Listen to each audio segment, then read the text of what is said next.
Hello, I am Jasmeen Wilson, the owner of House of Chiron Astrology and Reiki, and I am also the community activist, apparently.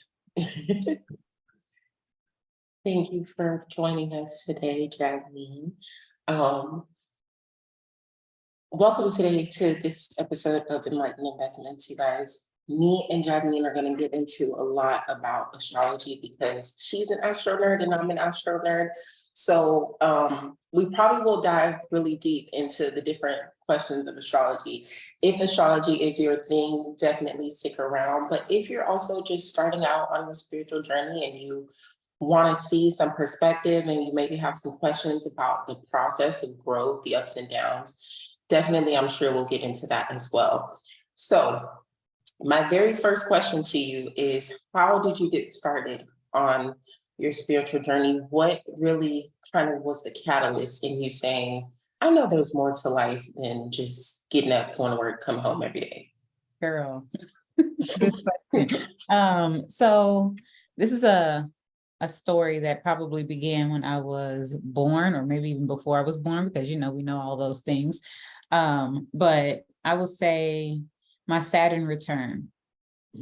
So for those who don't know what a Saturn return is, it's when Saturn returns to the same spot that it was when you were born. So the exact degree in the exact same sign is your Saturn return. It is exactly what it sounds like. So normally when that happens, it begins to restructure your entire life. The things that are not supposed to be here for the long term tends to crumble away. And it also depends on what sign you have Saturn in. And it kind of gives like the idea of what could kind of come with that. And for me, I am a Saturn and Scorpio individual, right? So our generation, we have not only Pluto and Scorpio, but most of us have Saturn and Scorpio too. And so I have that in my 7th house, and I'm a Taurus rising. So 7th house is relationships, it's partnerships. And when you think about Scorpio is debt and bankruptcy and joint finances and shared resources, intimacy. So during that time of my Saturn return, I was going through a divorce. I had been married for 10 years. I had to file bankruptcy. I was homeless. I had 2 kids and trying to figure it all out by myself. And just really rebuilding and restructuring my life. It was completely starting over. And it was a decision that I made. It was there's got to be more to this. This is not what I want. I need to stop lying to myself. And of course, there were like outside situations that caused me to have that revelation. But ultimately, it was a decision that I made for myself to start over. By any means necessary, I'm going to rebuild this thing to be what I want it to be for me, because I can do that. And with me doing that, getting out on my own, commanding my life in my own way, on my own terms, I found spirituality. I before was into church. I was 7-day Adventist at that time. But the beauty I can say about part of like my childhood was growing up with my mom, who was Baptist. She also dabbled in hoodoo. My stepfather was Buddhist, and my biological dad was Jehovah's Witness. So I had like a vast experience of different, religious beliefs and things. So I didn't think that one way was the true way. And although I respect all religious beliefs, it just did not resonate with who it was that I am, like as an individual.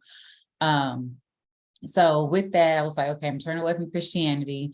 I'm going to really dive in. So I started finding out, okay, so let's dive into the Bible and let's dissect that. What does that mean? Start getting some truths coming out about that. Start understanding where it even came from.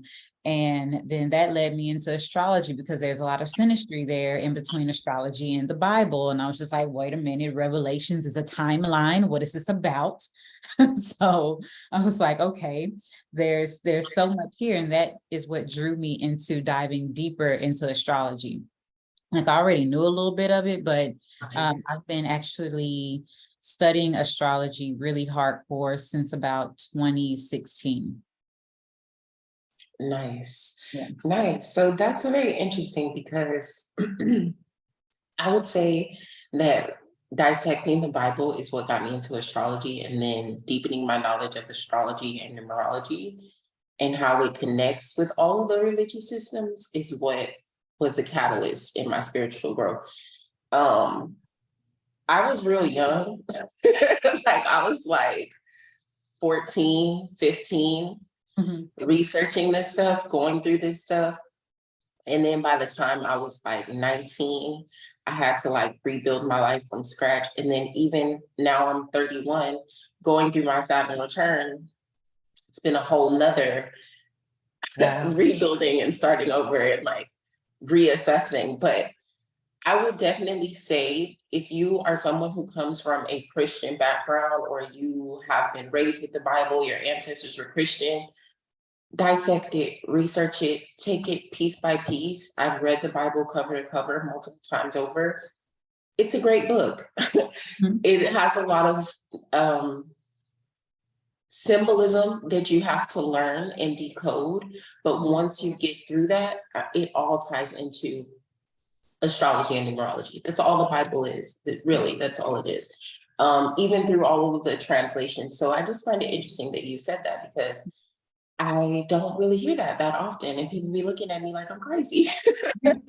Yeah, and I get that a lot too. That I'm not reading it right, or I'm like, Jesus didn't even talk in like true translation. He spoke in parables, so you can't take it literal. There's so many different things in the Bible that people take literally when really it's allegorically, metaphorically. And sometimes I go over people's head, even when I say that, and I'm just like, you know what, it's fine. Don't even worry about it. It's okay. You'll get there one day.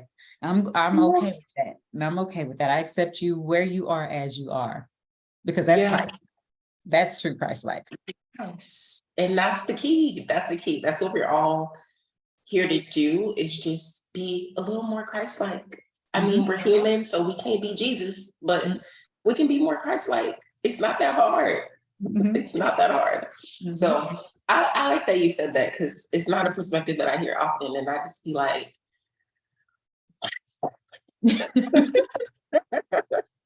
why is that clicking?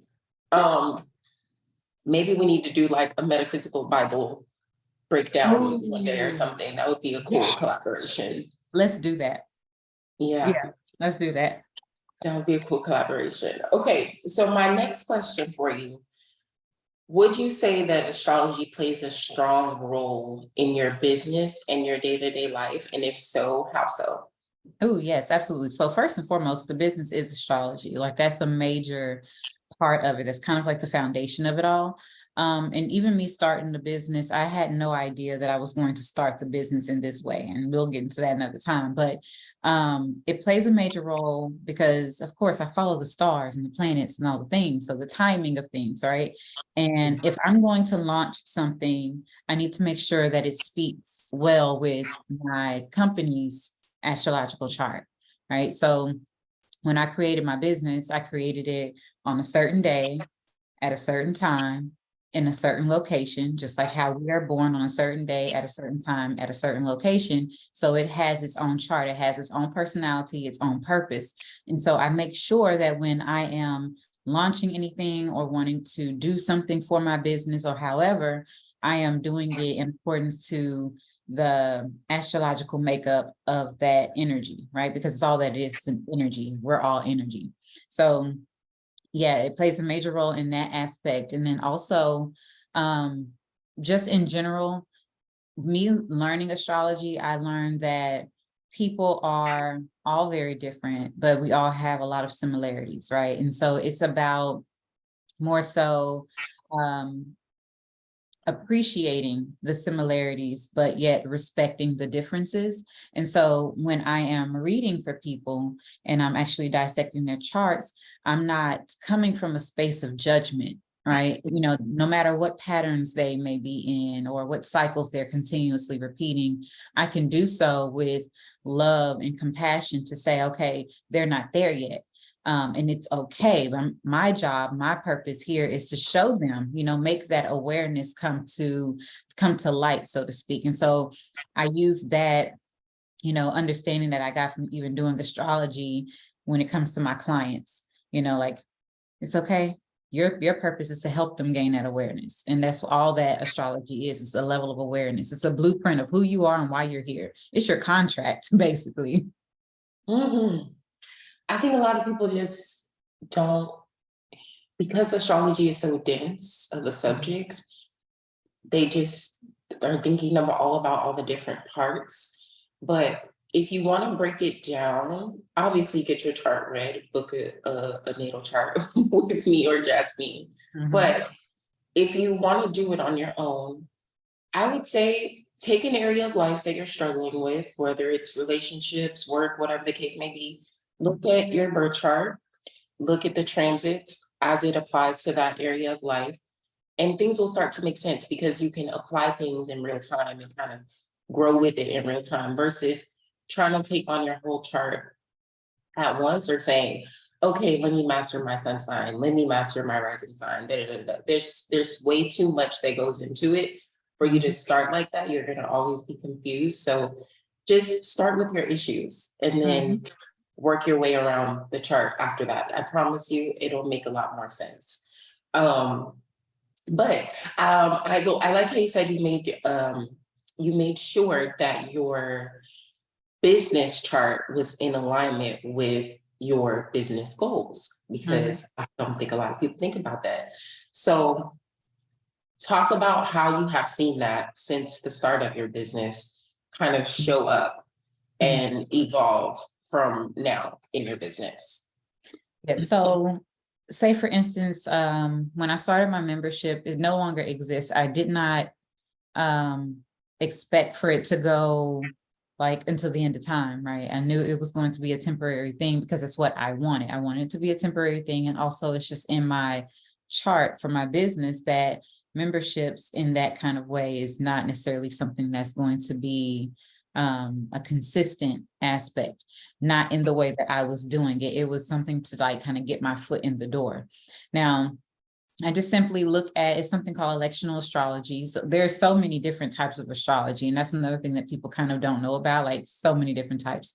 But, you know, using electional astrology to say, okay, I want to start a membership. When is the best day or the best time according to not only my business chart, but I also have to look at my chart because I'm the one leading this, right? So is it speaking to me, or should I hire someone, or should I have someone come on board to do this? You know, that kind of thing. But it spoke well to me to do it at a certain time for a certain amount, you know, and during the time that I was doing it, I believe Saturn had just moved into Aquarius.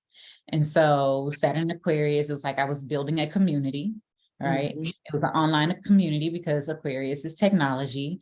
And that happens to be in my third house in my business astrology. So that's all about social media, online, small business, communication, community, your environment, right? So I was like, okay, this is perfect. And so over that time, I was building it, but then right when Saturn moved into Pisces, I dissolved the membership. So it was literally there for that 2.5 years. And it was done because now Saturn is in my business fourth house and I'm building a new foundation. I'm building a new approach or a new way of going about, you know, business in a whole different way, right? So it served its purpose for whatever that reason was, just to build that community, because that's what people were lacking at that time, right? Social distancing, the pandemic, all of that happened at that same exact time. So I had to build a community for the people who were lacking community, that person-to-person experience, especially in the spiritual community and whatnot. So it served its purpose and it moved on. So that's just an example of how that actually played out. Nice. Okay, I like that. Okay, next question. What is your sun, moon, and rising, and how would you say that it affects you the most, spiritually speaking, and then in your relationships? And when I say spiritually speaking, I just mean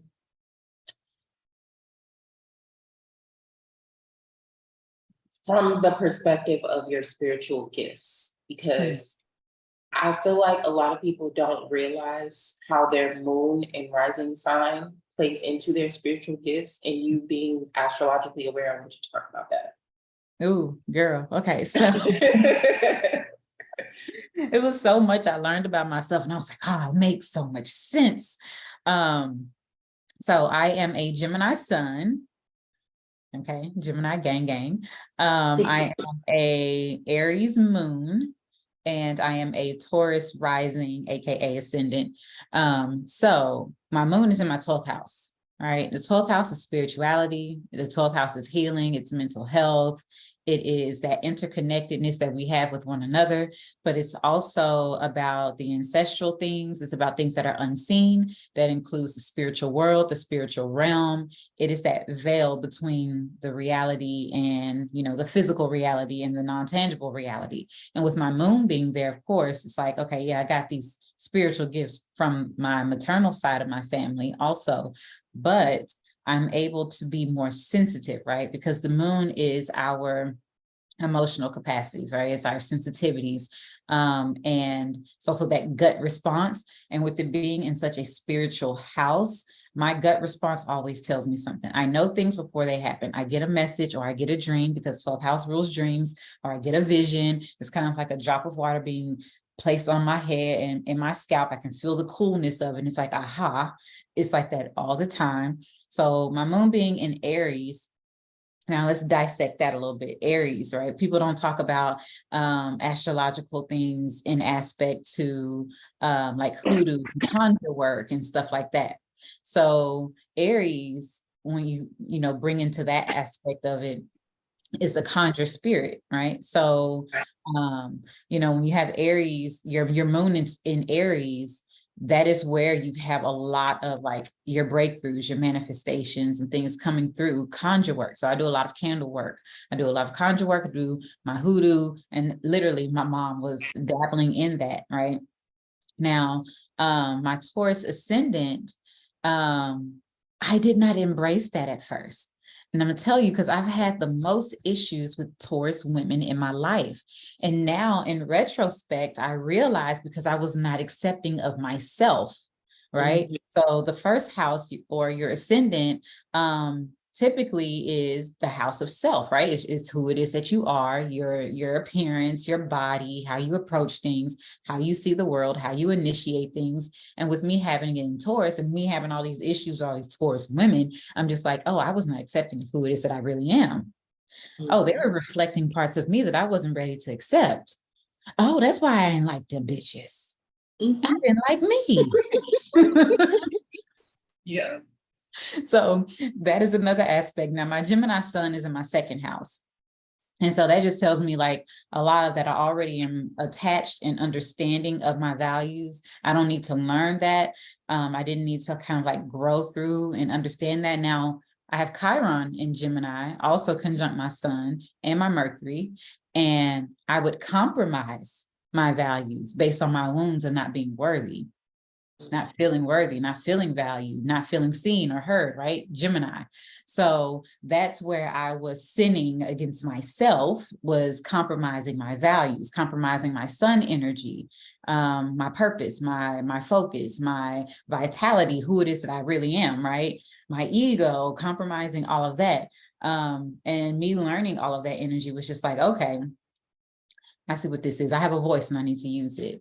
I have values and I need to express them. I need to execute them. I need to make sure that I'm living in them, because it is through that I am an example for other people. And these people are the ones that I'm trying to help serve and give back to. And if I ain't being authentic, right, that sun energy, it's your authenticity. If I'm not being authentic, how can I expect to attract clients that are willing to do the work to gain back their own power?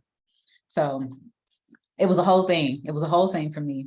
It was a whole thing. Man, that makes so much sense. I have the same experience with Leos because I'm a Leo moon.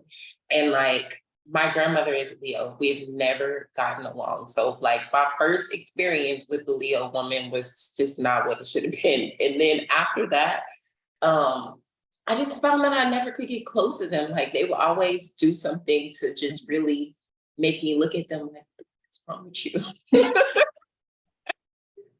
Yep. Are you okay? I can understand. What I hear. But then when I started to understand my moon sign more, and then I found out I had also had my Leo midhaven, Chiron and Leo, it was like, oh, okay. Mm-hmm. Get it. Mm-hmm. I see it. Okay, cool. And then I got with my wife, her mom's a Leo, her sister's a Leo, and my relationship with them is just completely different. the relationships that I've had with Leos in the past. And I feel like it has to do with understanding, like understanding of self, and then recognizing that even though you may not agree with some of those aspects that they are still in as Leo sons, because they don't really, it's authentic to them. They can't hide it like I can. It doesn't make it bad. It just is, it just is. So that's a good part of, I think, learning your birth chart altogether. Is just, it helps you to be able to understand and relate to others better, because you realize I have all these energies. I have all these energies in me. And if something is not agreeing, it's usually because you need to learn from it, or if there's some part of yourself that needs to grow. Like I've always had really good acquaintanceships with Geminis and Virgos, just because I just feel like they understand me. We can talk, and it's not like surface level. I can get into all of the deep things. We can laugh, and everything is just cool. Like there's no competition, no combativeness. I've always just flowed with that energy, never understood it until I realized, well, girl, you're a third house stellium. Like, you're very mercurial, even though you're not ruled by Mercury. So you need to be with people who are thinkers, especially free thinkers. And if they're not, you're not going to get along with them. They ain't going to like you, because you're going to be talking about some shit that's like going over. Yeah. And it does. It goes right over their head. This is too deep for me. What are you talking about? What do you mean? Are you serious? Like, these are the questions. Can't possibly believe that. I've gotten that one. Like, yeah, I do. Yeah, I do. So I find that very interesting. I think, especially when it comes to your sun, moon, and rising, there's typically one of those that you don't like in other people. You just, because you just don't know. You just don't know. Okay, your business name is tied to Chiron. So I feel like I would be doing the people a disservice if I don't ask you about Chiron and why you decided to kind of make that not necessarily a focus of your business, but like if you want, I can tell that a big driving force of your business is to help people heal that wound. So how did that come about? And like, what was your driving force in deciding like, okay, I'm going to attack this? Because I don't feel like there's enough attention paid to Chiron, and it's very important. It's very important. Okay. So when I first started the business, it wasn't even a business. It was a way for me to express myself and what I was learning. So I created a separate Instagram page where I was just sharing all the tarot readings that I was doing and the astrology stuff that I was learning. And I was learning a lot about Chiron, because that's during that time I was like, okay, this is about myself. This is about my values. And I need to have, better self-acceptance and all that kind of stuff. So I was learning about Chiron, and I was really fascinated about Chiron. So Greek mythology, Chiron is a centaur. It's a great healer, but he was also casted out by his family. So there's a wound for being different. But he was a great healer, but he could only really heal himself by helping others heal, right? He took on that wound for someone else, and then he couldn't heal, but he could heal others, right? So it is through his work of helping others heal that he actually was able to heal himself. Now, if we go to Egyptian mythology, Chiron is the equivalent of Anubis, right? And Anubis is the goddess, the god of lost souls. And so Anubis leads those who are lost in the afterlife, to where they are necessarily needing to be. So it's still a lot about finding your purpose, finding your next, step, your next journey, but also healing, right? Getting from this past life experience that you've had, now you're embarking on a new one. So those two things together created House of Chiron as a business, because it is literally through this work that I am learning myself and healing those wounded parts of myself. Now, also, I've come to the understanding and the realization that Chiron does not want us to heal ourselves to become better. There is nothing to fix. There are only things to accept. So it wants us to recognize, understand, and become aware that the wounds exist, not to become better, but to become more empowered, to understand that that wound is our greatest source of power. That if we tap into the fact that, like for me, Chiron and Gemini, I have fear of speaking, publicly speaking. People are like, oh, you had a fear of speaking? I can't tell. I'm a Gemini, I talk all damn time, right? So me having that fear of speaking was like, okay, most of my conversations were very surface level because I was afraid to go deep, because I was afraid of being rejected, right? So even still using that voice, that has empowered not only myself, but that has empowered so many other people who hear me speak. And I'm like, okay, now you're over here doing this great thing because I said my story, or because I wasn't afraid to speak up about a thing that I was, found to be like an injustice or however. And so that's that Chiron aspect to things. It's not here so you can become better. Like, yeah, inherently, yeah, you become a better version of yourself, but that's not the goal. The goal is so you can empower yourselves, and that way you are empowering the people around you, those that are seeing you. So the reason why I call it the house, because the ultimate goal is to house more Chiron healers. That's the ultimate goal, is for it to literally be a house of wounded healers that are there to help the masses find their wounds so that way they can become powerful. So it's not just me, it's about all of us. It's about you. It's about everybody. Yeah, I love that. That is so beautiful. And I like what you said about not needing to like heal the wound to fix something. It's more about empowerment, because I found that with my Leo Chiron, I found that just allowing myself to do things that I actually enjoy, that are fun to me, that kind of feel good in my heart, it's expansive. It doesn't even like, I'll be so methodical because I'm a Capricorn. I'm a Capricorn third house stellium at that. So I'll be so methodical about everything. Like, I need to do this, I need to do this, this needs to present this way. And then I'll just do the most carefree thing in the world and it hits every single time. And it's like just embracing that and allowing myself that freedom.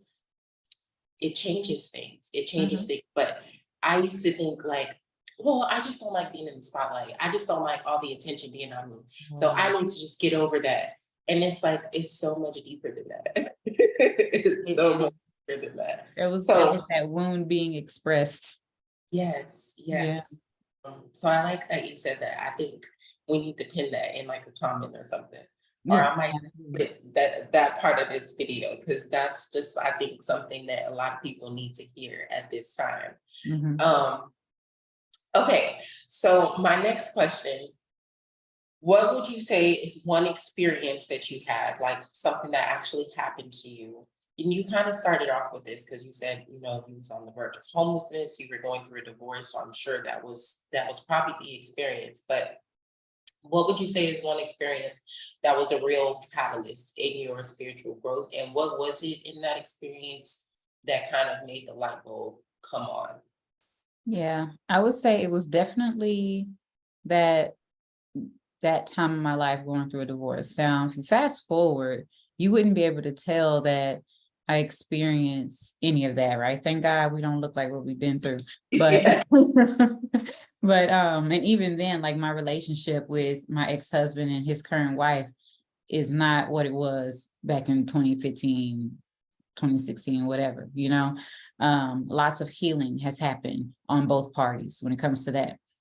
Now, we always, of course, we don't always agree on things, and there's still things I don't necessarily care for that they do or however, but that's human, right? Because I'm sure there's some stuff that go on with me and they just be looking at me like I'm side-eyed, but ultimately, like, we just went on a family vacation with all of our kids.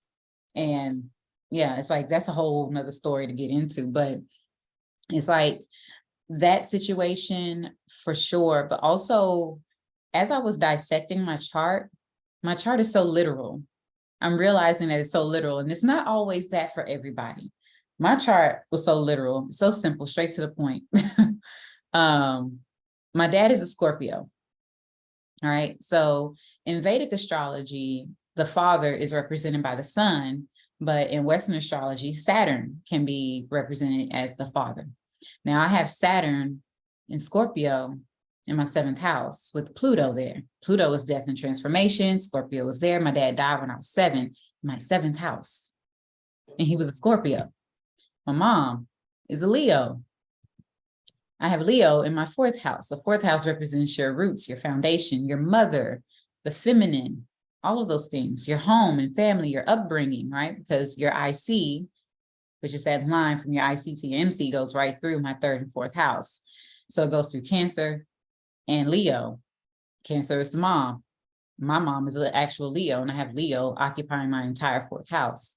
Now I have Nesu, which is a asteroid that represents abuse and indulgence and things like that, in my 4th house. Literal, very literal energy. So when I start understanding that, I was just like, whoa. So then what that did was it drew me to understand my mother rather than demonize her or, come from a space of unforgiveness. Like I got tired of carrying that burden, right? It was more of let me understand my mom more. And I can say, if you look at us today, we have a growing and healing, still currently healing relationship where we can be in the same room and not be feeling, like we gonna pull each other hair out. I can talk to her on the phone, but that's because I had to establish boundaries. That's because I had to establish self-acceptance. I had to learn who it is that I am, how I operate, what works for me and what doesn't work for me, because Jazz in the past, who didn't have an understanding or awareness of that, was a pushover, didn't have any boundaries, was just very much so passive. I got Libra in my 6th house, so very passive in how I would go about doing things, my day to day. And that allowed people who had that dominant energy. My mom is a Leo sun, Pisces moon, Capricorn rising. Oh, you get what I'm saying? Yeah. And so all of her Leo energy is like in her 7th house also, because the way of her, and Placid isn't her angular. So everything was to be done for her. She was never to do anything for anyone else. And I understand, that's her contract. I understand her, that Capricorn rising. I get it. You're very judgmental how you see everything. So how am I going to assist her with using the higher octave of that Capricorn energy? How am I going to help her with using the higher octave of her Leo energy?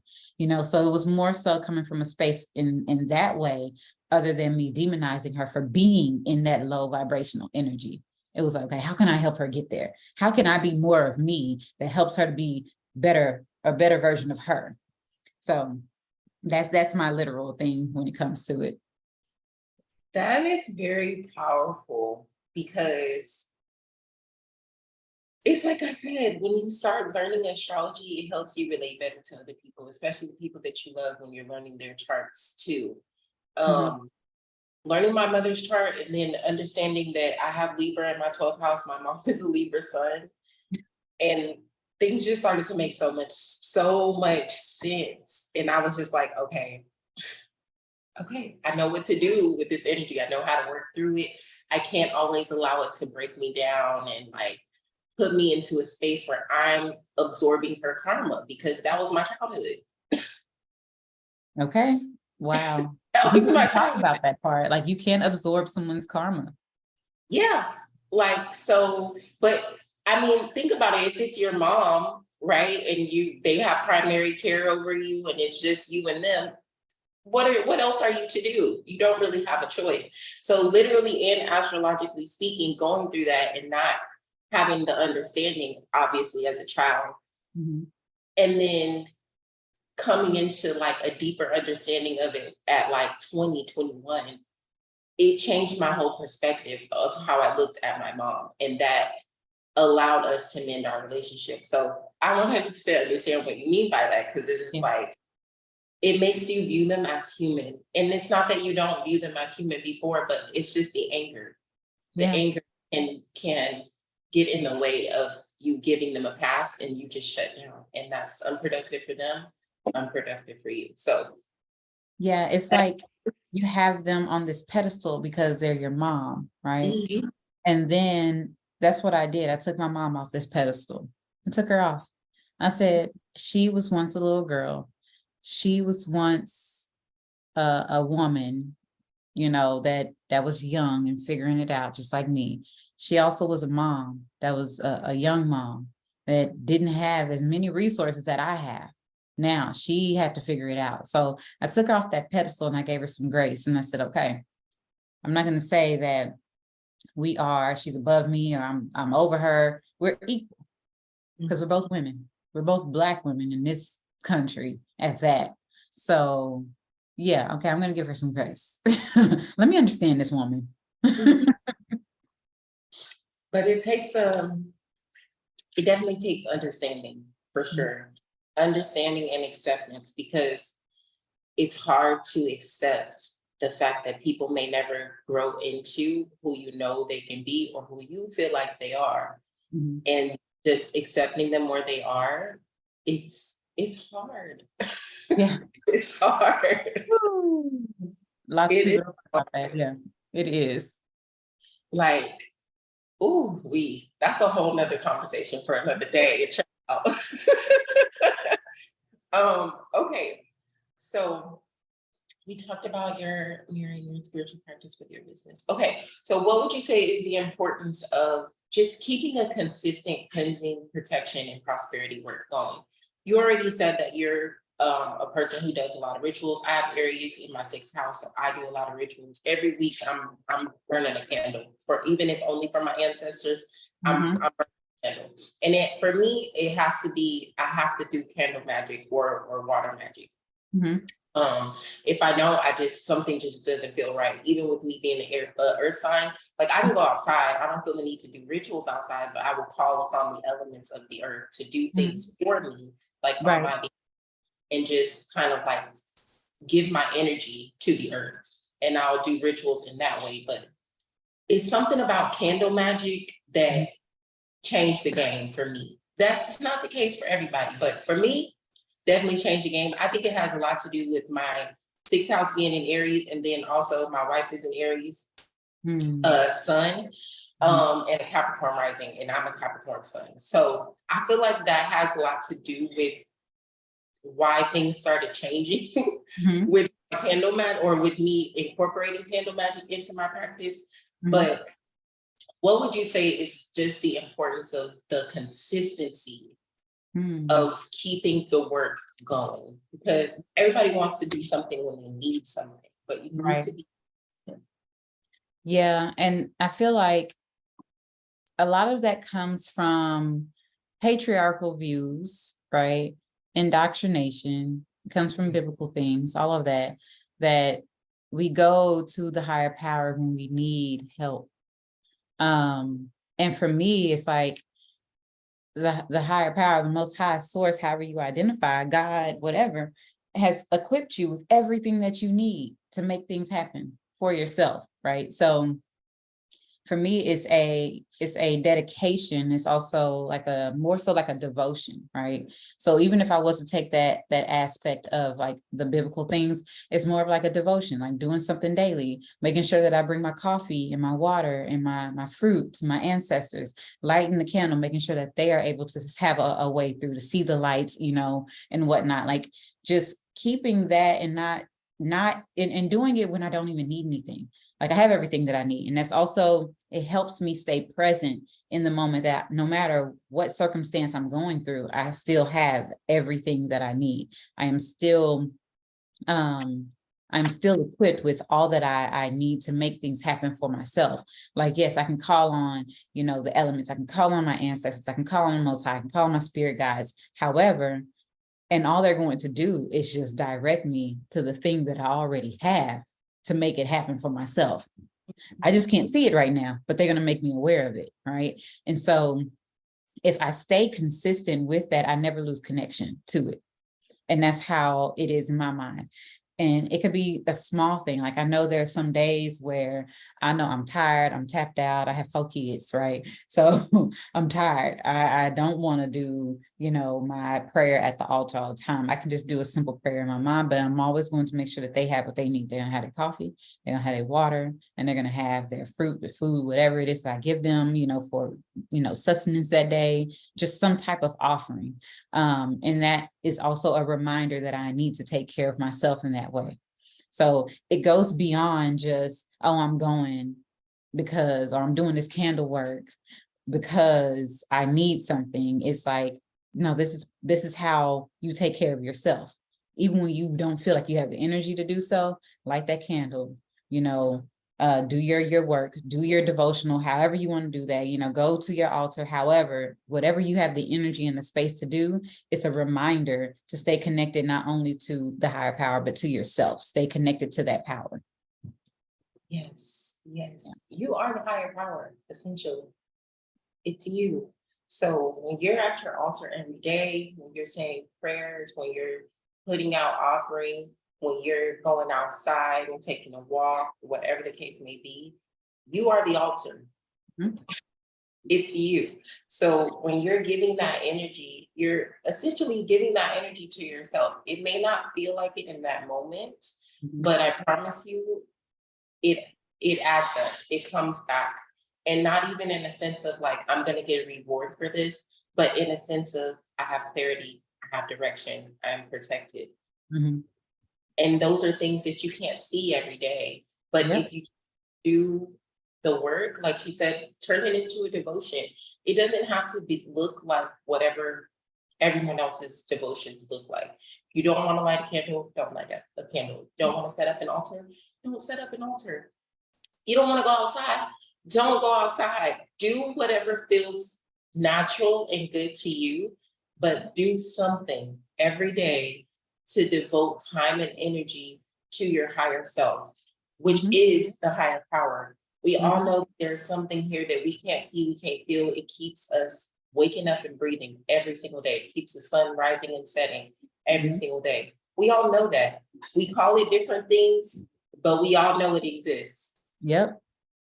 So it just on that energetic principle alone, just if you feel like you don't even deserve the devotion, just do it for the sun. Mhm. At least you deserve the sun. You go Yeah. outside every day, don't you? You eat food, don't you? You drink water, can't nothing run without the sun. Except the ocean, probably, because the ocean can get as black as it wants. But if you can't do it for the sun, do it for the ocean, because you can't live without those two. Right. So just find something. I think people don't take the time because they don't believe in anything. And I hate to say it like that, but I think that's really what it is. Like if you don't believe in anything, it's hard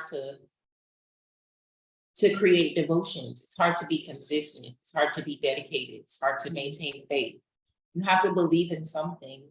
If you Mhm. can't believe in yourself, find something to believe in until you can believe in yourself. Because I promise you, if you're putting energy into the right things, which is usually not giving your power away to other people, right? It's living of the earth. If you're putting your energy into the earth and universal laws and spiritual principles, it will show up. It will show up every single time. It doesn't, it's like an unwritten rule. Mhm. So Literally.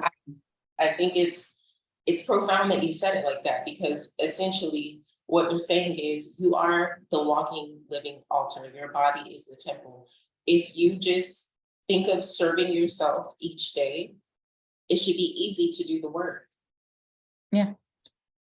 Literally. I can tell when I'm not caring for myself, when I'm not caring on a consistent basis for my altar, or if I'm not doing my candle work. Now, I will say I don't necessarily do candle work every day. I kind of like try and trace it by the moons and say, okay, this moon is good for this energy or good for that energy. And then I'll do like my candle work, but most definitely doing something for my altar or doing something that is more spiritually connected on a consistent daily basis. Yes, that is absolute. You have to do that in order to stay connected to it, because I can always tell when I'm not taking care of myself is when my altar is dry. My altar is dry and it's dust on it, and they ain't had no fresh food or water. That has happened, right? I'm like, oh, I've been in a low state, or I've been depressed, or I've been battling this really tough situation and I just felt hopeless. And I can tell how I'm feeling here and what I'm experiencing here by what's going on over there. Mhm. Yep, reflection. That's a powerful way to reflect for sure. Mhm. For sure. All your answers have been so great. This is gonna be a great, I feel like this is gonna get a great response. Um, Yay! That's what I um, want. what is some advice that you would give to women looking to start a business that is centered in spirituality? And before you answer, I just want to give you this perspective. So whenever I started my business, I didn't know that I was going to be a tarot reader or be an astrologist. I just thought I was going to be doing massage on people. Like that was my plan. Even though these are things that I've been doing, like I never planned to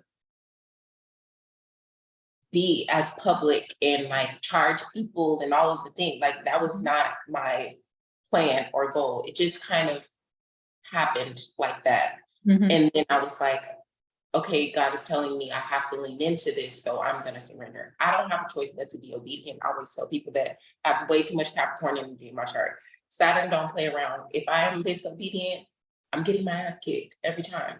That And like you have a night chart, right? 3:30 Oh, a.m. yeah. Yeah. Yeah, so Mm-mm. I have to be obedient. So with leaning into that obedience, it wasn't easy. Like it's not like everything was just perfect because I'm being obedient and spirit's giving me everything I need and I'm just having to go along this journey and it's great and wonderful. Like Mhm. no, it was like everything is falling apart, everything is breaking down. All the things that I prided myself on, being so hardworking, being so dedicated, always being financially stable, Mhm. having consistent cash flow all the time, like those Capricorn things, Mhm. it was all taken away. It was Mhm. all taken away from me. And it was like, this is what you're going to start priding yourself on. This is what you're going to start putting energy into. This is what you're going to stand on. I didn't have nobody to tell me when you transition your spiritual practice into business, it is personal, but it does not have to be as personal as we take it. It Mhm. is, but it doesn't have to be as personal as we take it, especially when we talk about putting things into the public eye, right? Mhm. So like just given that perspective, what would you say to someone who's gonna start a business that's centered in spirituality to keep them motivated and Mhm. going? Because it's not ever easy. Never is it easy. Every day it's a fight, it's a struggle, Mhm. because just like it's a fight for you to do this work, it's going to be a fight for other people to do it and to hold themselves accountable for it. Mhm. So like, what do you say? I have been asked this from people, like they'll hop in my DMs and say, I'm trying to start a spiritual business and I just don't know what to do, or I don't know, whatever. I always ask them, do you know who you are? Do you know who you are? Why do you want to start a spiritual business? What's your why? Mhm. I ask these questions so I can start provoking thought in them, right? Just planting the seed. Ask yourself that first. Why do I want to do this? And who am I? Do I have an idea of who I am, right? And of course, we're always learning who we are because it's a continuous evolution, right? But in this moment, do I know who I am? And if I do know who I am, is it in alignment with why I want to do this thing? Right? Why I want to do this spiritual business. Okay, now once you get past those two questions, then you can say, as long as I am staying connected to my who and my why, my what doesn't even matter. Ooh, Right? yes. It doesn't matter what you're doing, it's your who and your why, right? Who are you? why are you doing this thing, whatever it may be. The what doesn't matter, because that may change. I can see right now in my business that I'm changing how I'm doing business. I'm changing how it's looking. And if I am resistant to change, of course, resistance right now with Uranus being in Taurus in my first house is futile. Like, what's the point of resisting? It's just going to make me go any dang way. But if I am resistant to change, then that's where the hardship comes. So if you stay connected to your who and your why, the what doesn't even matter. What you're doing doesn't even matter, right? As long as it's in alignment with those other two. Now, when you have that understanding and you're like, okay, well, I know all of those things, as long as you are working in your authenticity in this spiritual business, it does not have to look like what we see on social media, because I know a lot of people, they get wrapped up, they get jaded, right? And they get all kind of, disillusioned by what they see women like us. Like, okay, yeah, we have large following and whatnot. That didn't come overnight. I've been doing this business-wise since 2018. And my Instagram is still trash, in my opinion. I have less than 3,000 followers on my Instagram. Okay, cool. And I don't even really care about Instagram like that, right? It's just like, I'm not here for the numbers. I'm not here for the recognition. So make sure that your why is not connected to something that is outside of yourself, right? That's important. So why you want to do is because you want the recognition, you want what you see other people like, me doing and like 11 doing. Like, is this what you want? You want to see other businesses, you want to copy or mimic that.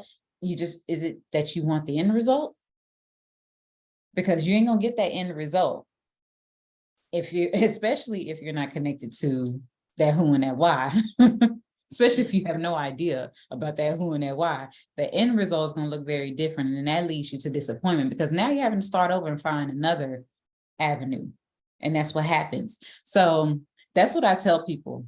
Make sure that those two things are in alignment, because the what doesn't even matter. And always stay connected to your authenticity, right? Make sure that whatever it is that you're doing is authentic to who it is that you are. Make sure that it's not connected to something outside of yourself. Make sure you're not trying to copy and mimic someone else's success, because it's not, they're not trying to mimic the struggle that we've had to get to where we are, right? They're not trying to mimic all the work that we've had to put in, to get to where we are. They're trying to mimic the success because that's all they see. They didn't see the tears and the sweat and, the 3 a.m. up trying to get one graphic right to post. Yeah. And for the next day, it fails, it flops. Right? The ego checks. They ain't get that. They're not here to mimic that. They're here to mimic the success. So that's what I always remind people. You see me now. You didn't see me then. You didn't see me during. You see me now. So make sure that what you're doing is not because of what you see now. Yes, because it takes a lot to get to that. It takes a lot to get to that. I mean, that's very true. Like, it just takes a lot. It's a lot of work. I think people are starting to really glamorize the spiritual journey and spiritual businesses, and everybody wants to just package something up and sell it. I told you before, I never planned on doing this. Never. It was not ever in my view. Like, and it called me. I didn't call it. But I never it's just something that I've always done. I just thought it was just like a thing that would help me throughout life. Not that I would be doing, but when I started doing it, or when I pretty much opened up the channel for it, I should say, because that's exactly what happened. I went to an event. I was doing chair massage at an event that I did every single month, Body Rock ATX. I'm sure you know the thing. And I was there, never done a reading in public at this event. A girl walked up to me, asked me to do a reading on her. I don't have no cards on me. I don't have nothing. Start talking to the girl. She's crying. I'm crying at the end. Next thing you know, Spirit is like, okay, you need to start strengthening this and practicing. So I'm like, okay. And I started doing that. And then it just kind of continued to evolve. And now here we are. But it was a lot of getting out of my own way to even do this. That's the third time I heard that today. It was like just getting out of my own way, because I am very Capricornian, for real. I have a third house Capricorn stellium. I am a Capricorn sun. I don't think that my sun is even in my third house. And then I'm a Capricorn North Node. So doing things that are like spiritual like this, that don't have any real monetary tie or like stability, is freaking scary for me. Like, it puts me into a huge state of anxiety. And like, over the years, I've learned to redirect that, but it was hard in the beginning. Like, it was hard. I was just like, I don't even know how I'm about to make this work. Because it's like you said, you'll be working till 3 a.m. on a graphic, on a blog. You'll be recording, editing content. You put it up, and then it's crickets. And you just knew it was gonna kill. Yes. And it's just like, and you know, Capricorns are very much like, if I'm gonna do something, I want a return on it. Like, I want ROI. Where's my ROI?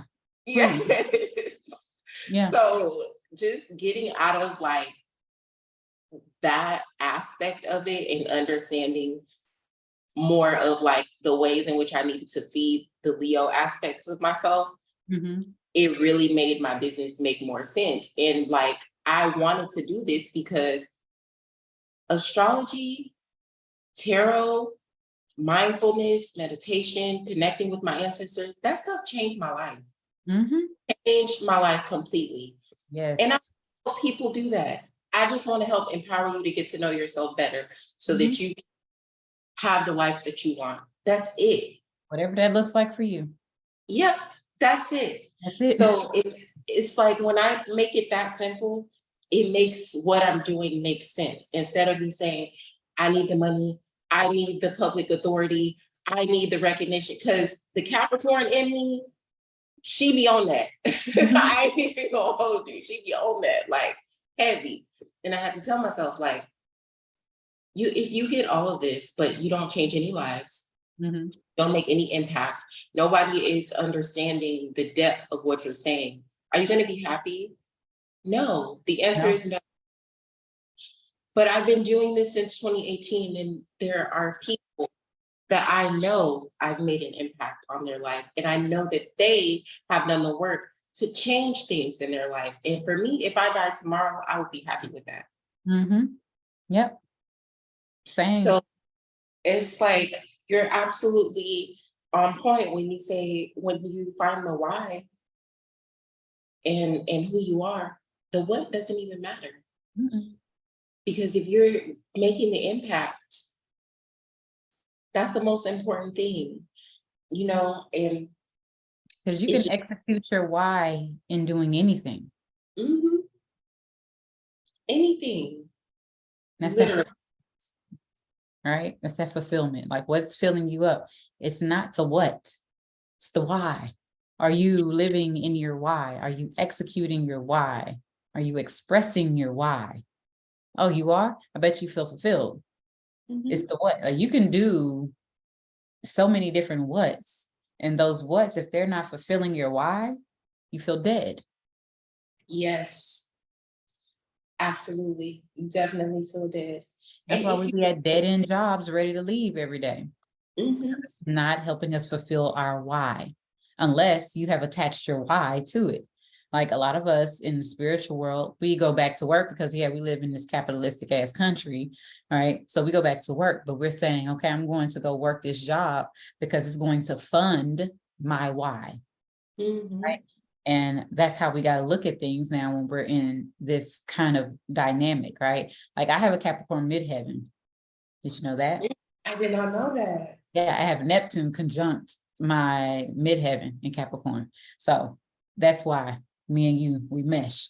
So everything, my whole business persona, all of that is supposed to be having a return on my investment, to be a teacher, to be a motivator, right? To help people, mentor them, to guide them, to help people find their life path, right? Heal with that Neptune energy, doing so in so many different ways.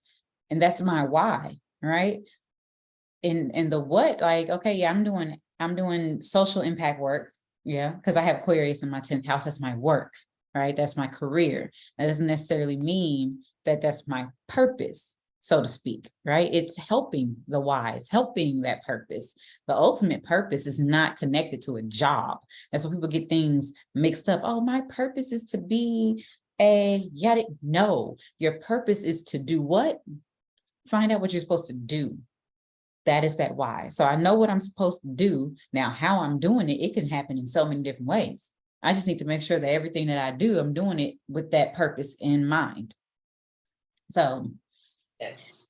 girl, this one needs to be a separate one too. We can definitely do a part 2 specifically talking about the why, the what, and how to like really tap into your purpose. Because I do feel like people need that conversation. I needed to have that conversation 5 years ago when I was just trying to figure out how in the hell I was gonna walk in this and like keep my composure. When you talk about they don't see the tears, they don't see the breakdowns, they don't see the disappointment even. They don't see it. I don't know how many times I've cried. I've been frustrated. I've wanted to give up. And it's just like, you have to remember what you're doing it for. And that's what is going to keep you going. If you're only doing it for money and for recognition, you're going to fail every time. Every single time. Every time. Or even competition, because that's a big thing. That's a big, because I know a lot of people, and especially it's just in anything that we do, it doesn't matter what field of work or line of whatever. They tend to see our success and now they want to compete. They want to mimic, they want to copy everything that we're doing, right? They want to put it out as if it's their own. And for me, I don't care. Everybody got space and room to grow out here. You can get it too, it's fine. I don't care. Copy. It must have inspired you. I don't care. That's just where I'm at. I don't come from a space of lack. There's plenty for us all. So I see that also, they don't see the end result. They don't see all those things. And then they want to kind of like do it from a space of competition, right? And it's like, okay, so there's something that's lacking in you. This is also why it's not going to work the way that you want it to work. And even if you get a larger following and you get more money, your why is the only thing that will fulfill you, not those things. So it's a lot of that going on too. You can only compete with yourself. I really wish that we lived in a world that really fed that, because it's the truth. Unfortunately, and I was talking about this with Chosen Eyes on her episode. I know you know Chosen Eyes. We were talking about Maslow's hierarchy, and I was talking to her about how I feel like it should be the other way around. Like it's back. And the fact that it is the way that it is a tool of control. The same thing with our chakras. Like people stay so focused, not even knowing on root chakra energy, because they're in survival mode. So if all you're thinking about is I need clothes, I need food, I need shelter, right? You don't have time to evolve, to grow, to get out of the fight of survival mode. And it's kind of like the same thing that you're talking about. Like if you're coming into a space thinking immediately I have to compete, and I got to make sure I'm getting more likes, more followers, more this, more that, and there's no real intention, because intention comes from the crown and the heart. Yep. So that's why I say, what is your heart space? What is your heart posture? So like if you don't have no intention because you're still in the root, you're not going to be able to do anything. You're going to be stagnant. You're going to see a little bit of success. You're going to go right back down, and it's going to keep happening over and over and over and over and over and over. And so I really wish that, I hope, let me not even say I wish, I really hope and pray that in our lifetime we get to see a shift in that, because I think that's a part of why the world is so toxic right now. Yep. Like people feel like they have to be in a space of competition. They have to be in survival mode. Everything has to be like a one up, one up, one up, one up, Yeah. one up. Crab in the bucket. Yes, Mhm. exactly. It's so Yeah. toxic. It is. I've never been a competitive person. I don't know why, but it's just not my, it's never been my thing. Like nobody can be me and do what I do. Even if we're doing the same thing, like me and you, Yeah, we do the same thing. There's but no we do it. competition there. It's only support. Maybe it's, I don't know, it's something in our chart, perhaps. Maybe we should dissect that. Yeah, yeah.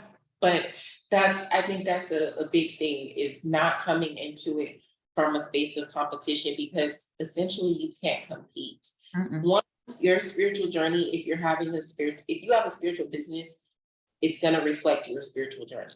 Your spiritual journey is never gonna look like what somebody else's spiritual journey looks like. There may be similarity, but it's different. So it's gonna translate different. And you have to be willing to embrace that. Mhm.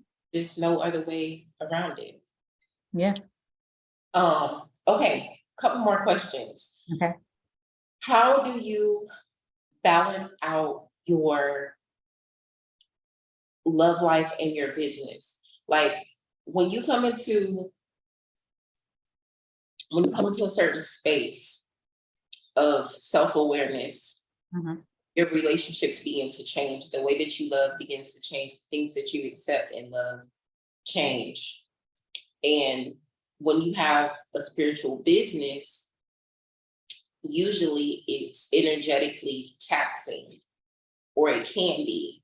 And if you have a partner who you're with every day, or they live with you, it can kind of affect the relationship in some ways.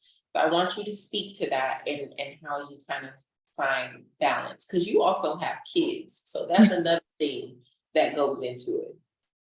Oh man. Okay, so I will say that for one, I was blessed when it came to who I'm with now, right? So Jazz, prior to this relationship, was already on her spiritual journey, right? So that healing and everything was already underway. And when we met, I met a better version of myself, right? A more healed version of myself in him.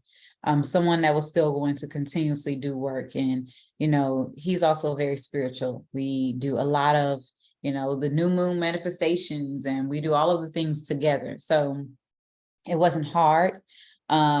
Whereas I know some people, they may have gone through a change while they're in a relationship, and now they're having to kind of like meet where they were and where they're trying to go. And that could be like a power struggle kind of thing. So for me, balancing it, it's first and foremost, communication is key, right? Awareness is definitely key.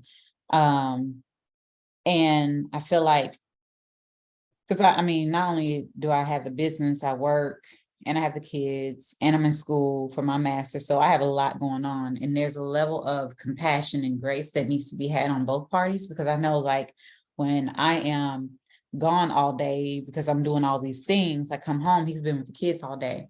I'll try and do a trade-off, or I'll try, and if I can't do a trade-off at that time, I'll try and like make up for it, or say, hey, this day on this weekend is just for you, no kids, no nothing, I got the kids, I'm free. And then he'll try and do the same. Okay, well, you've been working all week, and I want you just to relax. So it's kind of like we are always in competition with each other to try and take care of one another better than the next.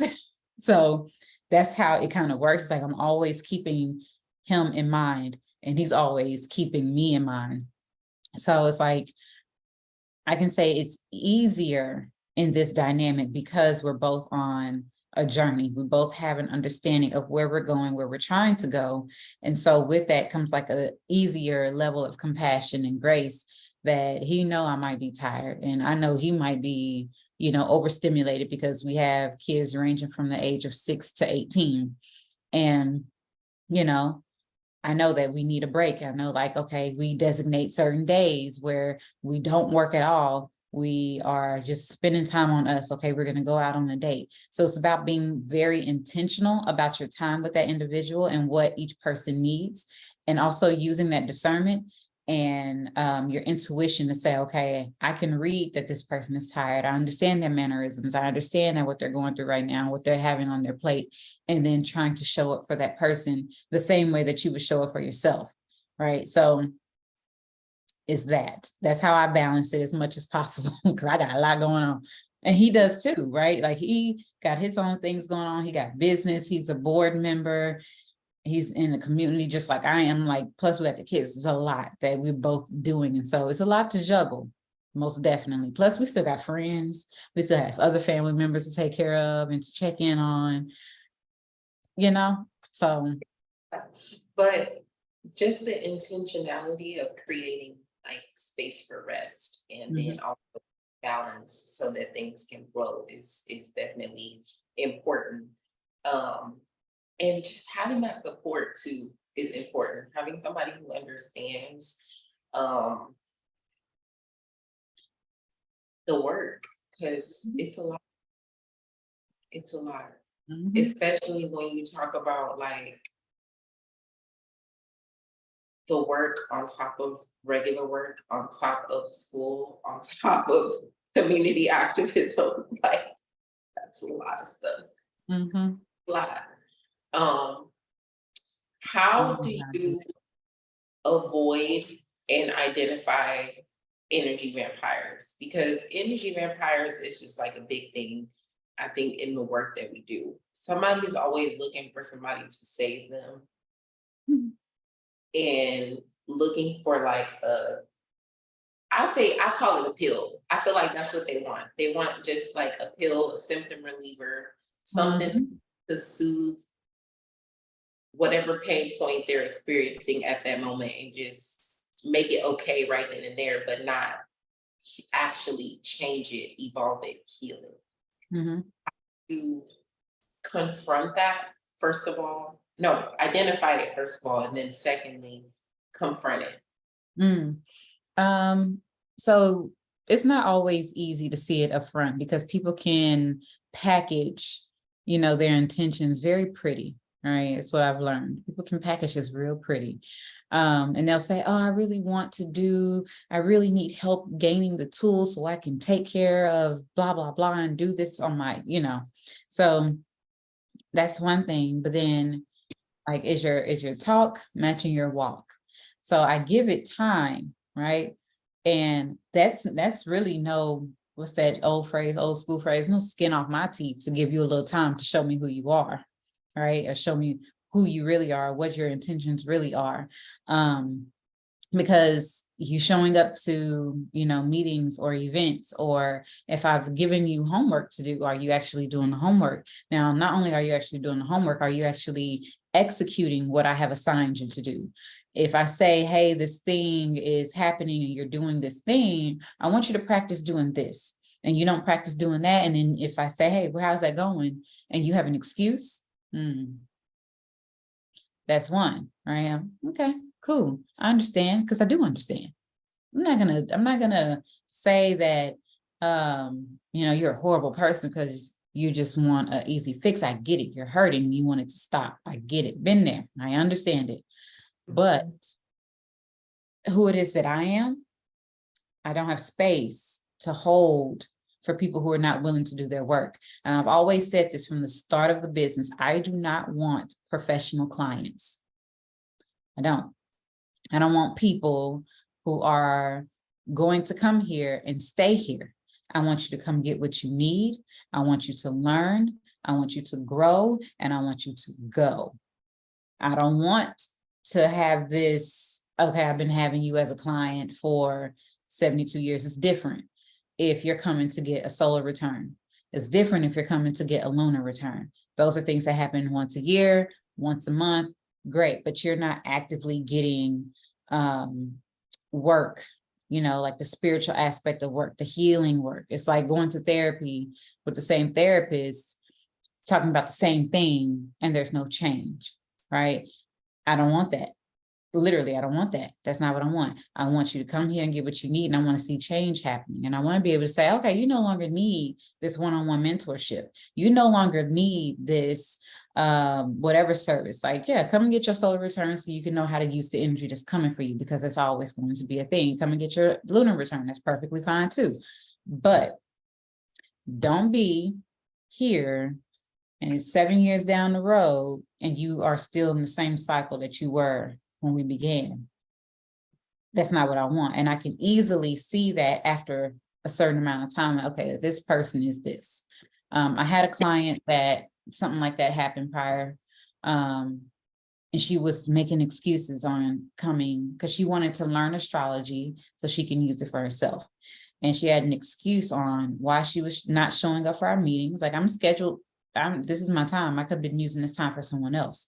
Like, however, you paid for the service up front, whatever, but you're not showing up. And I still could have used that time for something else. I got kids, I got things. And when I had to drop her after not showing up for 3 out of 5 of her appointments, she didn't show up. And I had to drop her. She wanted a refund. I told her no, because I showed up. That's my time. However, you were not there. I was there. I was present. I sent you emails. I did my part, did my due diligence, and I had to release her. And so I'm just very straightforward. You could call it, blame it on my Aries moon. I don't care. But it's the Capricorn, because you're talking right now, and I'm like, yep. Yeah, it could be definitely that Capricorn. I'm just like, I had to confront it as what it was. Like, look, I'm going to have to go ahead and drop you as a client. Maybe it's not the right time. Hopefully, the cards play out for us that we can revisit and we can, reconnect, and maybe that'll happen. If not, I have other people I can refer you to. Maybe they are a better fit. I'm sorry that this, opportunity didn't work out. I release you. It's above me now. For real, it's above me now. Because it ultimately what it is a waste of our time, which is also it translates to disrespect, and it also shows me how they treat themselves. You don't have time for yourself. You don't have time for yourself. You don't have time to actually focus and do the work for yourself. So anything that I even teach you, anything that I give you, is not, you're not receiving it. You're not ingesting it. You're not embodying it. So yeah, it's easy for me, I guess you could say, with my energy now. I was passive, right? But now who I am, it's like, okay, I gotta let this go. Yeah, because it's not helping me and it's definitely not helping you. So this is now outside of my why. This is outside of my why. So bye.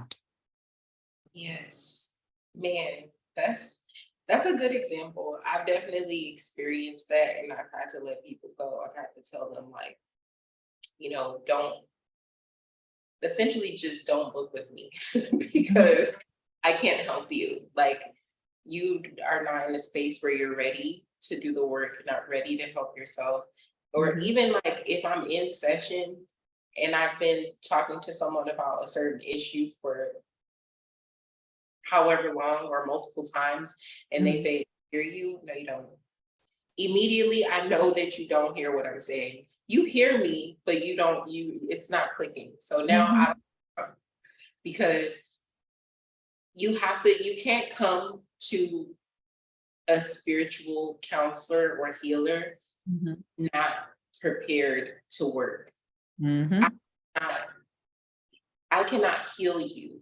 I cannot fix you. I can't save you. I can show you the way. I can give you the tools. I can't do the work for you. Nope. So I can tell you all day what you need to do, what you need to focus on, the direction that you need to move in based on the energy that I'm seeing. If you're not willing to do that, and then you're coming back to me 2 weeks, 2 months later, however long it may be, and you're in the same space, having the same problems, talking the same talk, I can't help you. I can't help you. Like, we're not victims out here. I don't believe in, I believe that there are people who are actual in victimized situations. And that's outside of themselves. But when it's a situation where you're continuously making a choice to perpetuate a cycle, you're not a victim. You make that choice. You could have chosen to do something different. You could have chosen this different route. Not a victim. I'm not going to allow that. A lot of people, they create circumstances and they create situations, then they become a victim of the circumstance that they created. It's like, oh, I want to just help people. I had this one. I want to help. I'm just a person that want to help people. So you offer money that you don't have and you know you're behind on your rent. And then you get mad when you get an eviction notice and nobody helped you. It's asinine. That is completely asinine. Because what? Y'all, you can't pour from an empty cup. You can't help nobody if you can't help yourself, especially when it comes to money. Like, I think people have this weird perspective that if I just give away my money and I just help everybody, even if I don't have it, then, you know, that favor will be returned to me. Sometimes that works, but what y'all don't understand is spirit doesn't understand human concepts like that. So whatever you give is 8 times out of 10 not going to be returned to you as the same thing that you gave. It's going to be something completely different. So if you're giving out money, not paying your rent, you get an eviction notice, spirit is going to say, I gave you the money to pay your rent, child, why you ain't pay it? Exactly. And it's like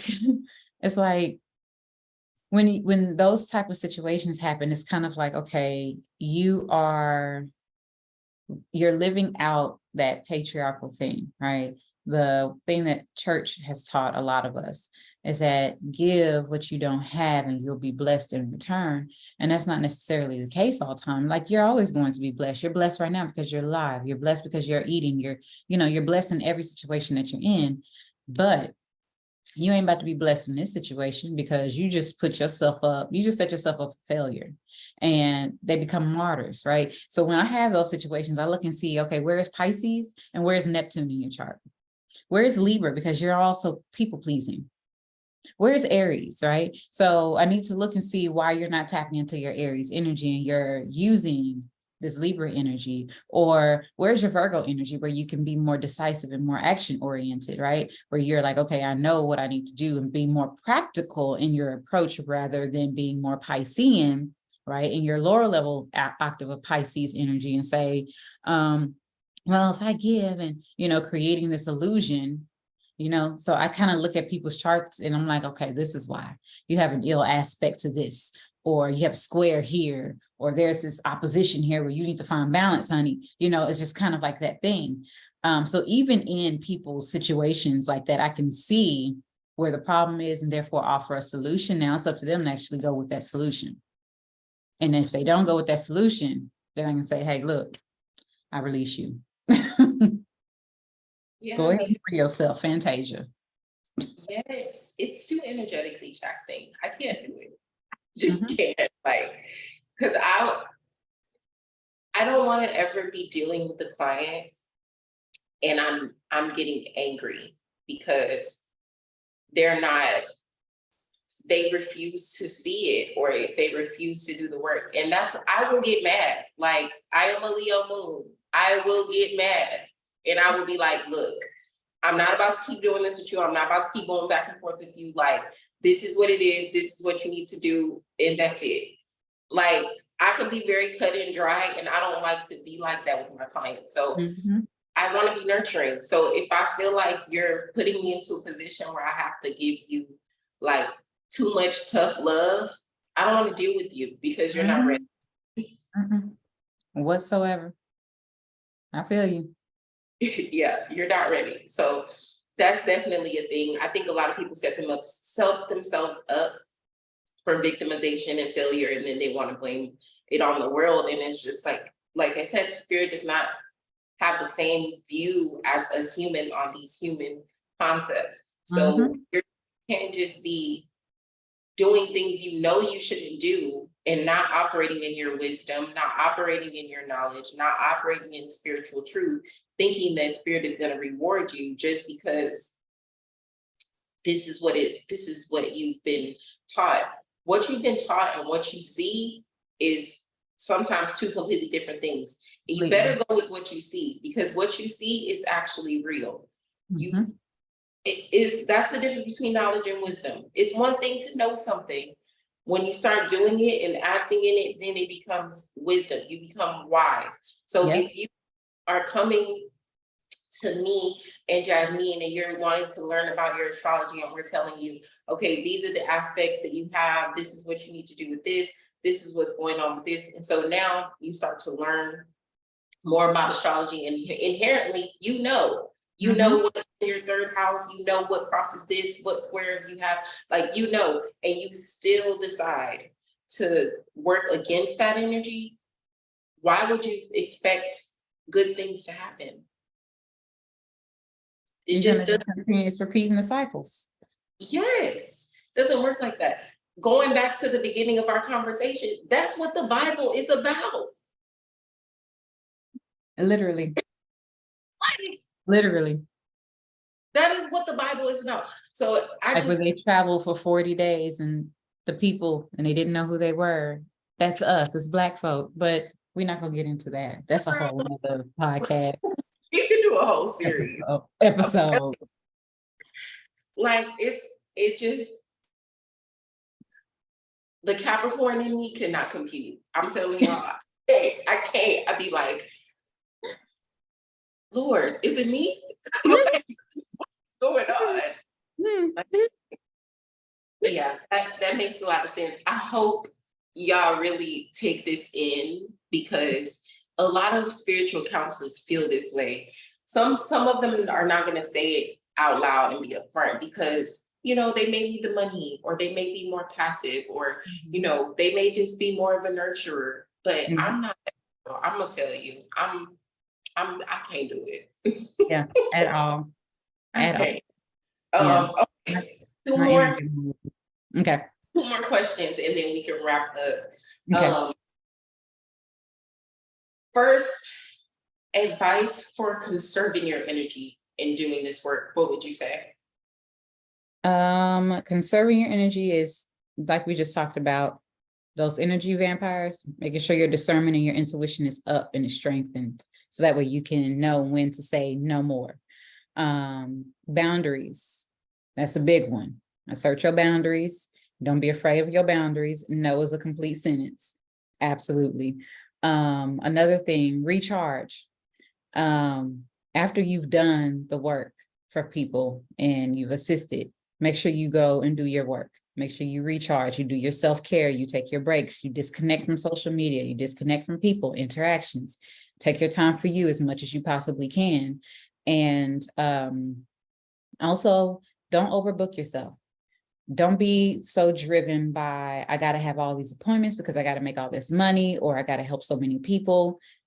Make sure that you have space in your schedule for downtime, for that white space, especially if you are a woman and you're doing this work. We need that white space. We need that downtime. We don't need to be taking back-to-back appointments, especially in spiritual work. It's not only taxing on you physically, but the taxation comes from you mentally, emotionally, spiritually, and then physically you're done. Right. So, and when you start having those things happen, then you're going to start naturally getting less appointments and less clients coming through, because you need rest, and spirit's going to offer you that. Okay. So you don't want that.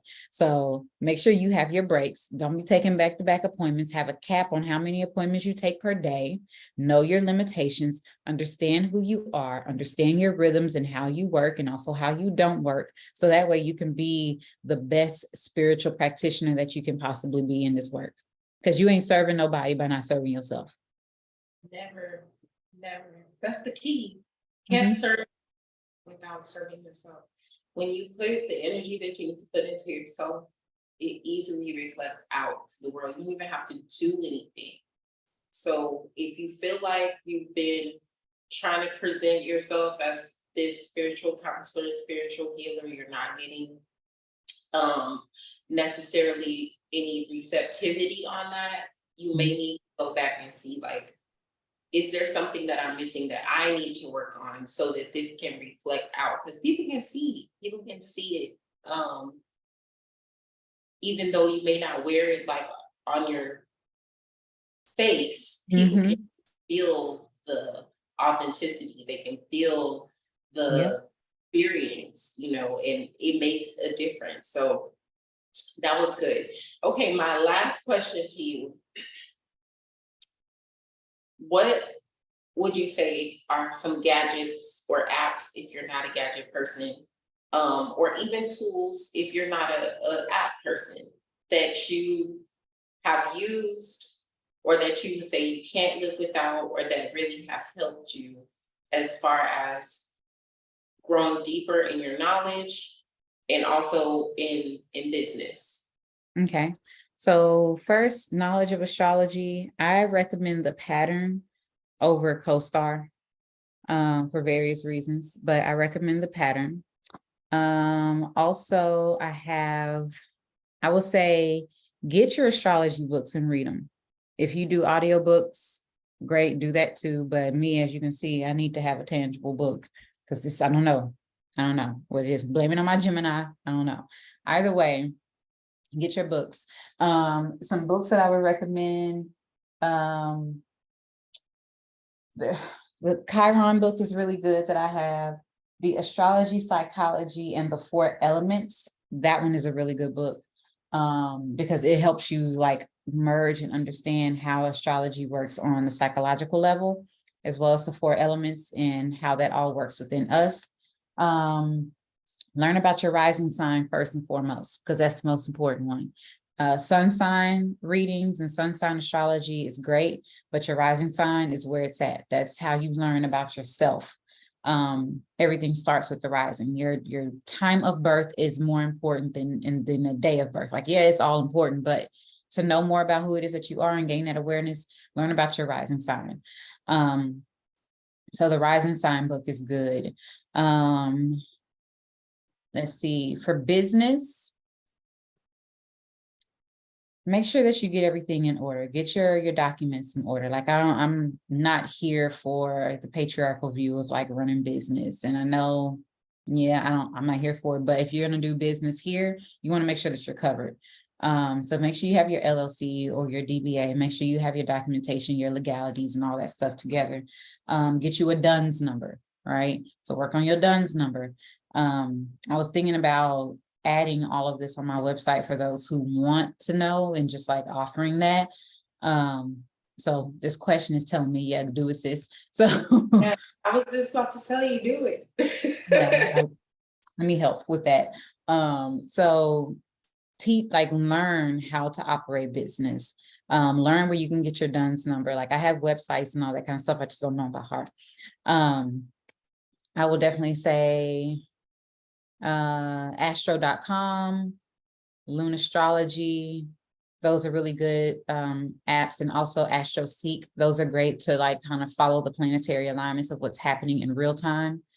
Learn how to read an astrology calendar. Learn how to read that. That's key. Pick it up. It looks foreign. Learn how to read it. YouTube is your friend. You can learn from my channel, from Shawnee's channel, go to 11 Moons. You can do all those things. You can learn from us. There's so many other astrologers out there. Also, if we don't resonate, there's somebody that will resonate with you. And astrology, on YouTube is your friend. Astrology TikTok, also your friend. Find someone that you resonate with, whether it's me, Shawnee, whomever. What else do I have? What else do I have? Tips, links. I think that's it that I can give for now off the top of my head. Everything else, I'll probably just do like a video and just kind of share that information and put some on my website.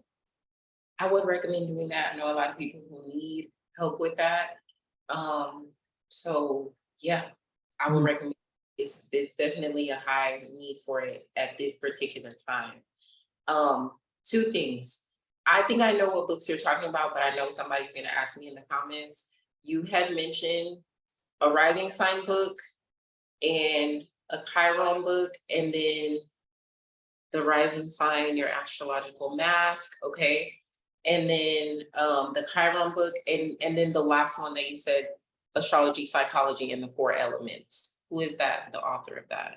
Okay, so the Chiron book is by Barbara Hand Clow. Okay.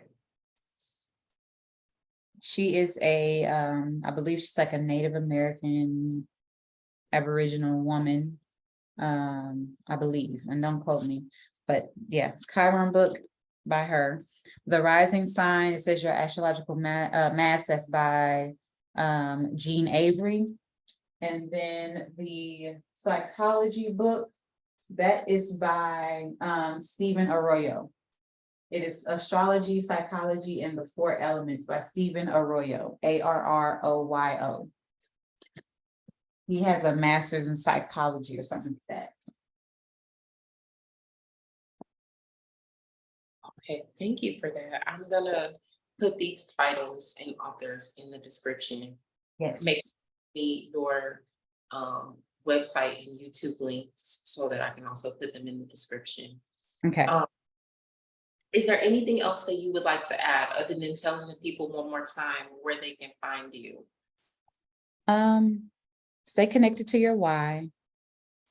Find an astrologer that you resonate with, be it me, Shawnee, whomever, because there's plenty of us. Representation matters, so make sure that your astrology looks like you. Because that's important, because lived experiences are also shared in astrology readings. And sometimes people can't necessarily connect with you because they don't understand your history, your life, right? So that's important. Outside of that, thank y'all for tuning in. Y'all can find me everywhere. You know, everything is House of Chiron. That's HOUSEOFCHIRONTX, because I represent Texas, the great state. So yeah, that's where you can find me. Everything: Instagram, Facebook, TikTok, YouTube, Twitter. I am not active on Instagram, kind of active on Facebook, more active on TikTok and YouTube. My website is the same thing. It's www.houseofchirontx.org, because I want to be an organization. I don't want to be anything other than that. So yeah, I am open for bookings on, I have a consultation that's available. I have astrology readings, be it 30-minute or 60 minutes. Those are available, but I'm closing my books at the end of August because I start back my schooling in August. So I'm closing my books down. So get yours now. I also still offer Reiki. So if you want a Reiki session, hit me up. I have shirts. I have one on right now. Oh, that's cute. Does it have words at the bottom of it? Yes, it says Astro and Afros. That's cute. Yes, I have one for Go life. get y'all some shirts. I'm gonna give Yes. me. Yay, thank you. I have another one for those who have locks. It says Cosmically Locked. And if you can see like the detail in the fro, it has like planets and stars and stuff. It's the same thing with people with the locks, have planets and stars in their locks. It says Cosmically Locked. I designed all of it and whatnot. So Nice. there you go. I have hats and totes and all kinds of other merch and swag on the website. So all the things are there. So yeah. Well, make sure you guys check out her website. Thank you so much again for joining me today for this episode of Enlightened Investments. You guys make sure to comment on the video to join the conversation. Make sure you thumbs up the video and share it out to your friends. Thank you again. This was great. Great insight, great input. I feel like we need to do this again. So I need to conjure something up. But definitely, you guys make sure that you go and follow her on all platforms, House of Chiron. I would say if you want to pick one, follow her on YouTube and TikTok. I know that's two, but on TikTok, she usually is pretty good about presenting the astrological transits as they come up to keep you abreast with what's going on with the stars. And if you want more in-depth perspective, her YouTube definitely does do that. All of the links to her website, to her social medias, and to her YouTube will be in the description box of this video, and you guys can reach out to her with any questions that you have about her products and services. Until next time, I will see you guys later. Bye. Bye. Thank you.